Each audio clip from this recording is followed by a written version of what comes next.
Hello and welcome to the Rest is Football live stream. Thank you very much for joining us. It's with Alan Shearer and me, Gary Lineker. Unfortunately, Mike is in Dubai and didn't manage to get a feed of the game, and it's very late there as well. But we're very much hoping that we can sort out the technicalities for Monday night's game against Latvia. But we've just witnessed England's first game under Thomas Tuchel. And it was a victory by 2-0, home to Albania. I'm sure most of you were watching the game. And what was the fundamental difference? Perhaps did you see, Alan, or did you not see anything that was massively different? I thought England played at least 20, 30 yards higher up the pitch. And I know it was a team playing a low block, but they also played against a few sides in the European Championship with a low block and really struggled and played probably too deep. Slovenia and Slovakia spring to mind in particular. Yeah, higher up the pitch, maybe a little bit more intensity, maybe a little bit more desire to get the ball back quicker. But I mean, we would have won that game under Gareth. I'm pretty sure of that. And there were positives. I mean, I thought Konsa played well. Thought Dan Burn played well. Thought Lewis Skelly played really well. And what it is. It was a good performance. It was a win that we expected to get. But there were a few positives. Absolutely, yeah. Yeah, I thought the same. I think sometimes, it's almost like we think there's some kind of divine right to England just rolling over teams. Even in the commentary, after about 10 minutes, it was all a bit, they're not doing it. And I thought, well, actually, they'd had the ball for 10 minutes and kept it and felt their way into the game. So, even those games are hard to play against, and they're never a great watch, are they? Because if you've got 10, sometimes 11 players behind the ball, you've got to be a little bit patient. You've got to wait. And I could see a few, changes in terms of that. I thought the main thing was playing higher against teams like that and there was a couple of attacks that Albania had that were snuffed out by Konsa, who I thought played really well. I thought, as you said, Dan Burn. What a week for him, Alan. I mean, unbelievable, isn't it? Yeah. It's like, oh my goodness. I mean, for him to get to the age, what is he, 32?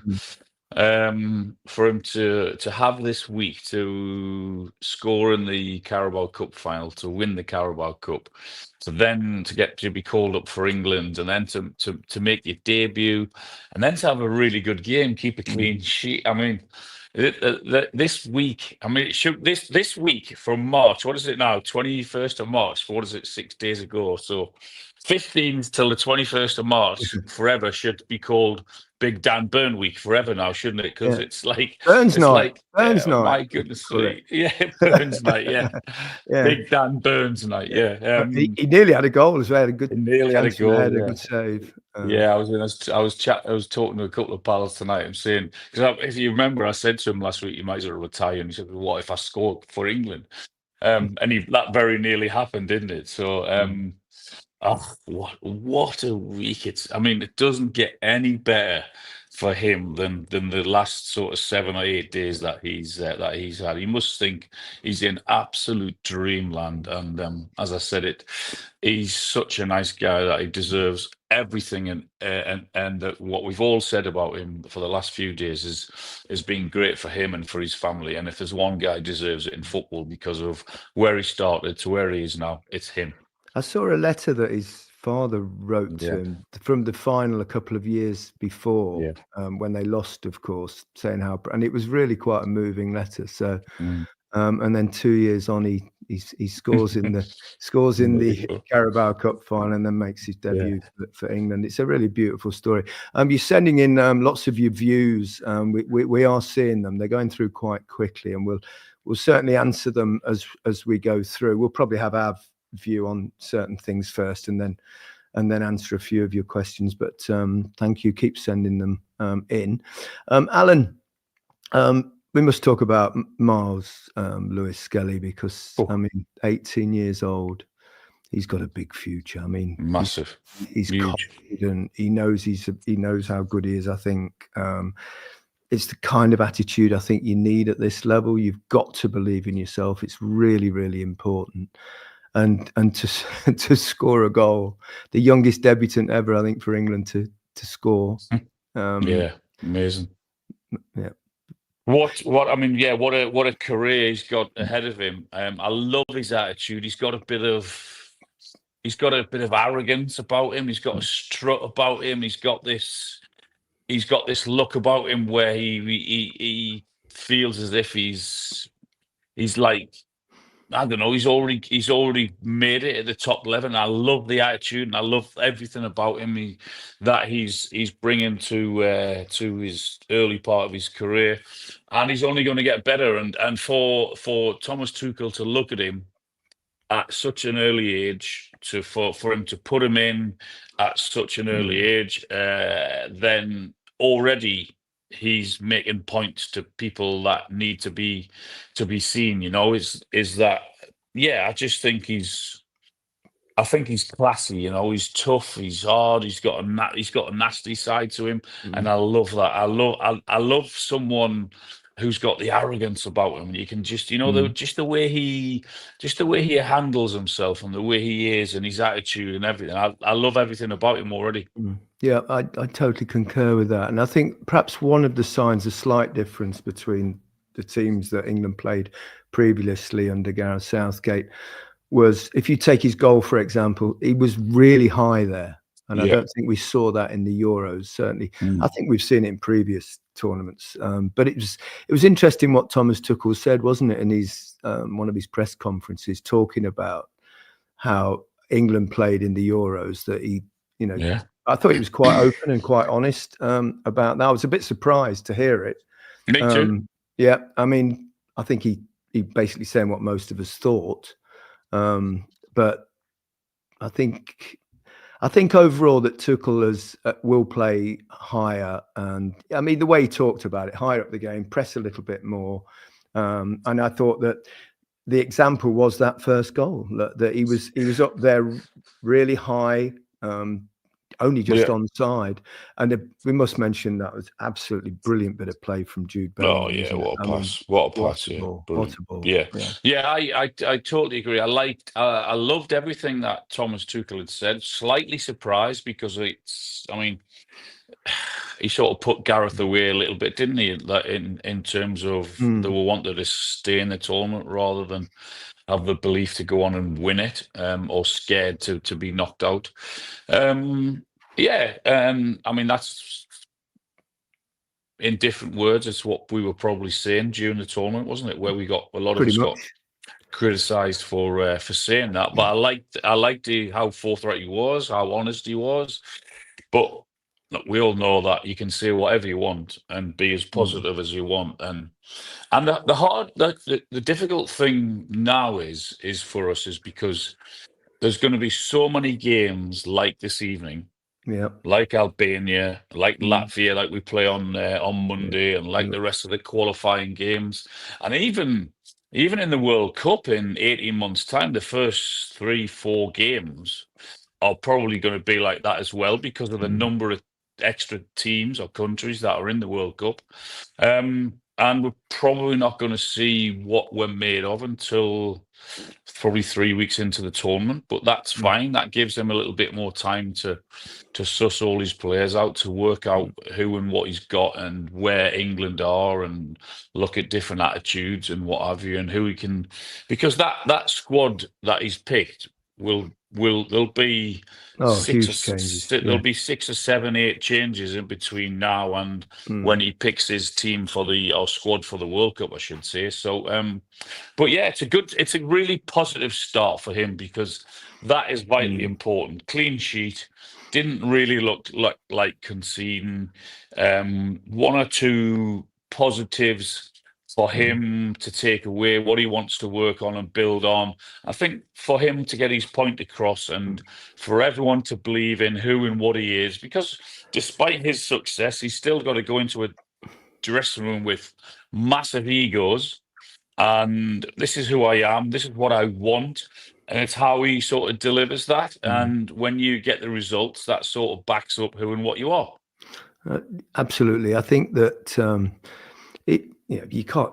It wasn't the most thrilling watch in the world. Those games very rarely are, because you just kind of wear a team down. You've got to get the job done. The most important thing there was just winning the game. It's a bit like that golf adage, isn't it? You can't win the tournament on day one, but you can lose it. And if you have a terrible result like that, then the pressure's on everybody for Monday night, and that's what you don't want. So I think that was important.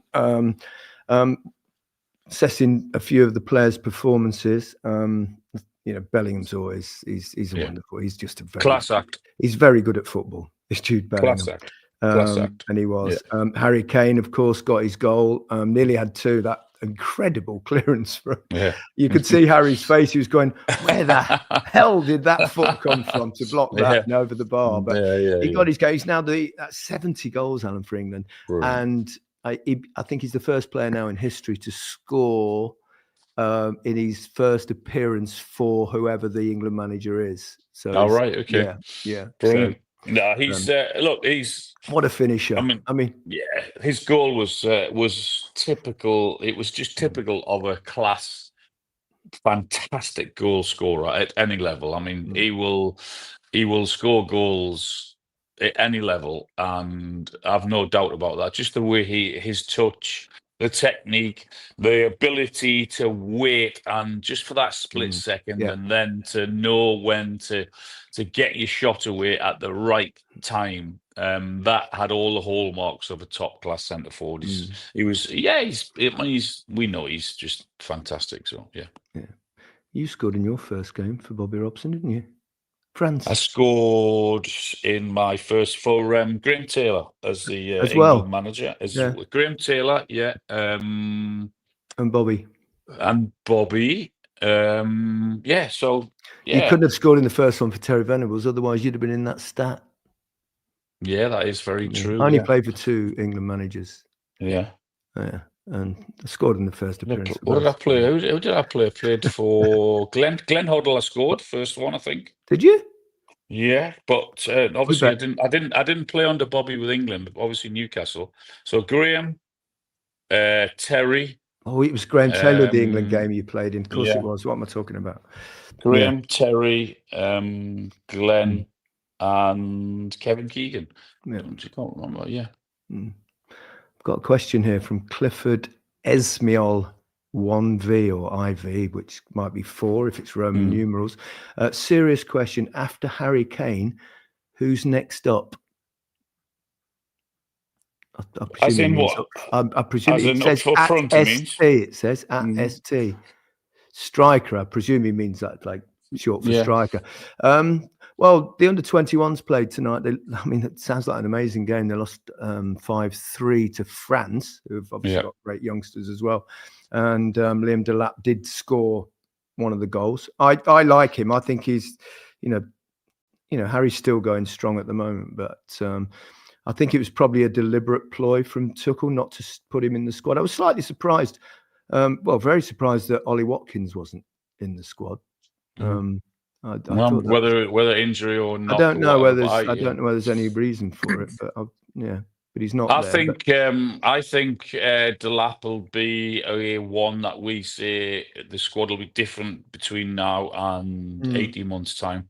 I think without doubt he'll be one that is if he stays away from injury. And if his career keeps going on the way that he's going at the minute, he's in a really struggling side at Ipswich, but he's one of the standouts in their team, and I think he'll be one without doubt for the future. No, I'm confident in saying that. What about at the back, central defenders? I thought they both did well tonight, but whether Dan Burn will still be going strong next summer, I don't know. Mark Gay, obviously, is around as well. I thought Conser played really well. Really well. He made one fantastic challenge, didn't he? When he was the last man and had to, when Dan was beaten in the air, on the odd occasion, it was only once or maybe twice, but when he was beaten in the air and then that ball was flicked down, and then Konsa came in to protect him with that last-ditch tackle. I thought that was a superbly timed tackle. So, yeah, I thought he was one of the positives tonight. Was Konsa. So I can do his chances, no harm at all. What about the two wide players? I've got another question here before we go. That from PMFC Global TV. Should Morgan Gibbs-White be in the final 23? Says for tomorrow, but I don't know what that means. Gutted as a Forest fan, he's not been chosen. Well, he was brought up late into the squad. And he's another one that, he's got 16, 17 months to, if he keeps playing the way he is. It is a position, obviously, where England have an incredible amount of talent. And, even Phil Foden's forced onto the right tonight because Saka was injured, and also because Jude Bellingham, he plays it. I mean, it's hard to be better than Jude Bellingham. But, Morgan Gibbs-White has shown that he can also, he played, I think the last game for Forest, he played in a slightly deeper role. And things happen in football. People get injured, you get opportunities. And the important thing when you do get a chance is to grab it and make something happen. And I think that's what Skelly's done tonight. I mean, and Consa's done that, and Dan Burns done that. They were given opportunities tonight to go and say, well, okay, this is who I am, this is what I'm about. There might not be huge involvements, but when you get your chance to make a bit of a statement, you've got to make it. And I thought, without doubt, those three in particular did that. We know what Harry Kane can do. We know what Bellingham can do. They're going to be in the squad. There's no doubt about that in 18 months' time. But there are going to be opportunities given to players, and you have to take it. And I think Morgan Gibbs-White will get an opportunity when, I'm not sure. He was in the squad, albeit he wasn't in the 23 this evening. But over the next few months, he'll be given one, and then it's up to him to try and take that. Yeah, Phil Foden didn't have his best night. He's been struggling in the England shirt. I mean, it's been a difficult season for Manchester City players. Got a question here, actually. It's quite relevant. I was about to ask it myself. Big fan from Washington, D.C. Thoughts on Foden's recent struggles carrying on today? We were just talking about that. Is he in danger when Saka and Palmer come back? Well, it's going to be that lovely dilemma that Tuchel will have, is that there's so much talent there. And Saka and Palmer, I mean, such good players. I mean, Palmer's had a little dip in form lately, but he's such a classy player, and Saka's unbelievably consistent. He'll be back from injury, hopefully not too long. But yeah, you can see. I think it's very likely that Saka, if fit, will be on the right. Yeah, I would. It's just a question, really, isn't it? If he can find a way for Palmer to play in the side, because you've got Bellingham that plays the 10 role at the moment, but there's lots of possibilities, and only one man gets to decide. Yeah, the beauty for the manager is that you're right. You've got you've got Bellingham, you've got Palmer, you've got Foden, you've got Morgan Rogers who came on. You've got Saka to come back into that right hand side. So you've got Trent to come back into that right hand side also. So they're really, really strong in so many positions, aren't they?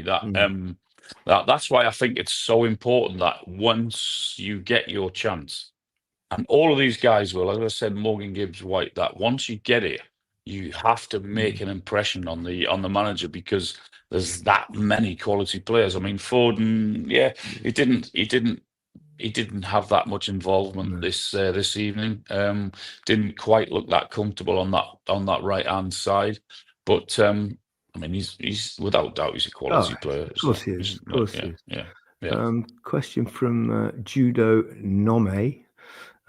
Something like that. Anyway, on Delap, which team would you like to see him move to, given that Ipswich are on track for relegation? Cheers from California. Well, yeah, I mean, there'll be a few. There's no doubt. I think Yeah, there'll be a few in for him. Chelsea, I guess, need Arsenal, a centre possibly. forward. Arsenal need a centre forward. Newcastle, once Isak moves on. Isak's not moving on anywhere, so Liverpool, even Liverpool. I mean, Liverpool they could do with we're a going to nine, need I a would centre say. forward. Yeah, Yeah. because maybe they Mm, might try and move Nunez on and bring someone else into that position. So there'll be big football clubs mm. after Delap. I'm sure of that. Yeah, I totally agree. What do you think on the left-hand side? I mean, I know obviously you're a Gordon fan. He came on late in the game. Rashford came in. That Did all right. yeah, Nothing. nothing incredible, but Yeah. um, but again, those games sometimes. I think what Tuchel's worked out is that you've really got to have, when Harry Kane drops deep, you've got to have players that are prepared to Pace. run past and have pace. Yeah. And I think you could see that. I think Rashford moved. It didn't quite happen for him, but he's looking sharp and looking like he's enjoying his football again. Yeah, I think great to see that's him back. going to be crucial because I mean Harry Kane is still one of our main players and rightly so because he's of his phenomenal record and he will always score goals. But we said it so many times, and he will. He'll score a bag full of goals against opposition like we had this evening. He'll score on Monday again if he's going to be playing, or if the manager wants to have a look at someone else. But when you get to the when you get to the tournament, then that's where we will have the same discussion again. Well, if you're going to play him, then you've got to have pace up alongside him, and I agree with that. But he did okay. He didn't do too much wrong, Rashford. But on the right with Foden and him on the left, didn't get too much ammunition coming into the box. But he did okay from where he was 6 months ago, Marcus Rashford, to where he is now. It's been a big leap for him. So he's on the right track, there's no doubt.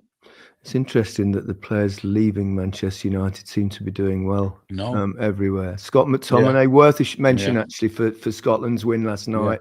It was just one penalty in that game, which was slightly soft, but they got it, and he knocked it away, and he's been doing brilliantly with Napoli as well. So a good win for Scotland as well. That was brilliant win for Scotland. Really, really good. Yeah, but it is amazing, isn't it? All the other players that have left or are leaving Man United, who are either on loan or who have left on permanent moves, are doing really, really well for the clubs that they've gone to. It's incredible. Yeah, it really is.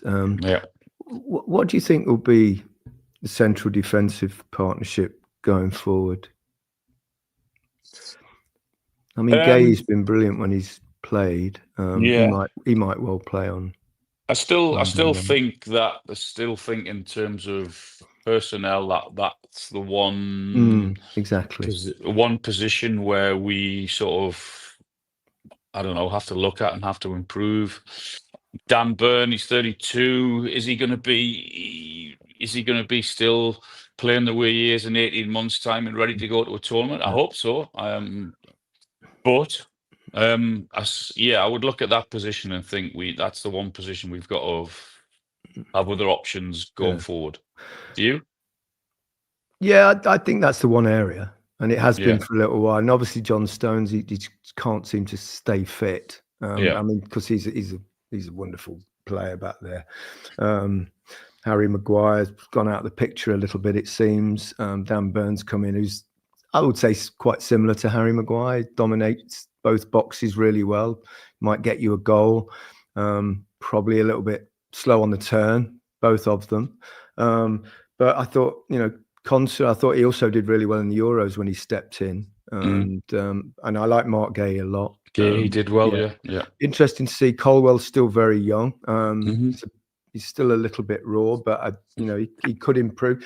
16 months, Alan, is a bloody long time. In no, exactly, yeah. So, no, there'll be so many changes. I think that's what we've that's what we'll expect, and that's what will happen. Really, really good start for the manager. You've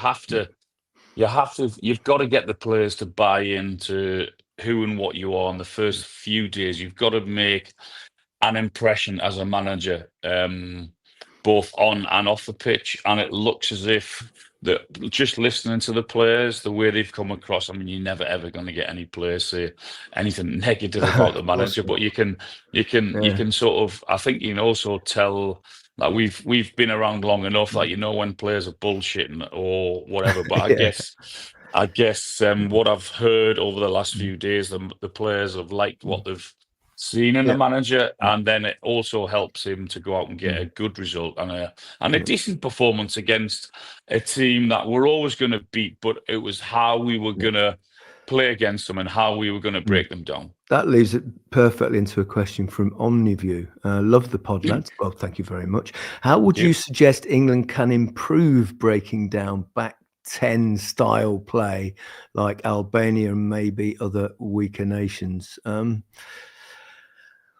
Well, you can move. I think you've got to move the ball quite quickly. Quick. I think that helps. Yeah.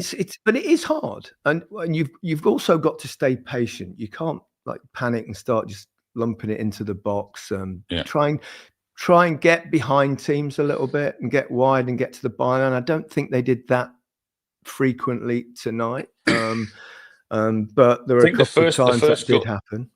the first goal was a great example of how you do that to the opposition who are sitting deep, who get men behind the ball, how you move it quick, how you got that bit of craft or that guile with a great pass, the running off the ball with pace, like that. That first goal is a great example of how you Exactly. break down Yeah. a really stubborn back 7 or 8. Yeah.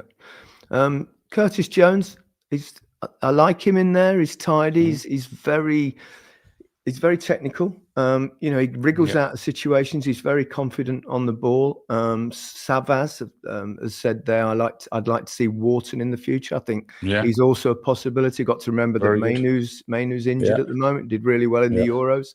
So there are really lots of options in that area. But I thought, when Curtis Jones has had the opportunity, I think, like we said before, he's taken it.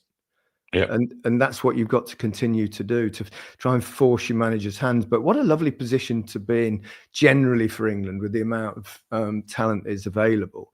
If we can find a way, that it works for the team, that they can play and press and be confident and high, perhaps, Tuchel was right in what he said about, yes, they've made finals, but did they really believe in themselves?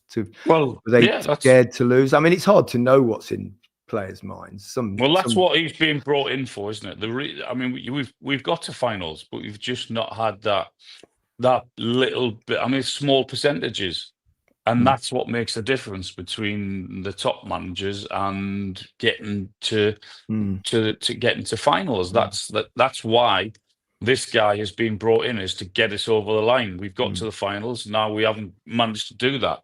He now has to get us to a final, and he's got to get us over the line, which we've not been able to do under Gareth Southgate. We've done really, really well in getting there. This guy's been brought in to do that, to get that tiny bit of extra out of us, which we've not been able to deliver.